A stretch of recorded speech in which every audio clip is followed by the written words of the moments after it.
त्यांनी जे धोरण स्वीकारलेलं आहे तिकडची गुन्हेगारी मोडून काढण्यासंदर्भात, पण अलीकडच्या काळात दिसून आलं की नाशिकमध्ये असे अनेक वादग्रस्त प्रवेश भाजपमध्ये झाले, त्याचं काय?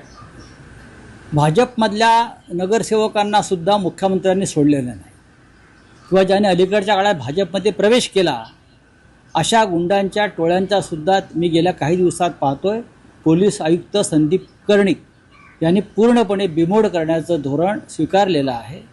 आणि माझ्या माहितीप्रमाणे नाशिकच्या पोलीस आयुक्तांना मुख्यमंत्र्यांचे तसे आदेश आहेत, हे यांचे अड्डे उद्ध्वस्त करा.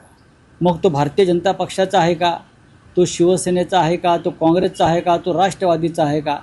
जनतेला छळणारा आणि शहरात दरोडेखोरी करणाऱ्यांना दयामाया दाखवू नका, हे जर धोरण असेल तर त्याचं स्वागत केलं पाहिजे. आणि नाशिकमध्ये मला तिकडले आयुक्त संदीप कर्णिक यांच्याकडून ती कारवाई होताना दिसते आहे.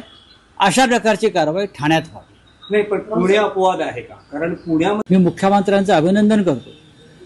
त्यांनी दत्तक घेतलेल्या नाशिकमध्ये जी गुंडगिरी विरुद्ध मोहीम सुरू केलेली आहे आणि कोणाचाही मुलाहिजा न ठेवता कोण कोणत्या पक्षाचा आहे याची फिकीर न करता त्यांनी पोलीस आयुक्तांना जे आदेश दिलेले आहेत की गुंडगिरी मोडून काढा, अशा प्रकारचे आदेश त्यांनी ठाणे जिल्ह्यातल्या गुंडगिरी विरुद्ध देणं गरजेचं आहे.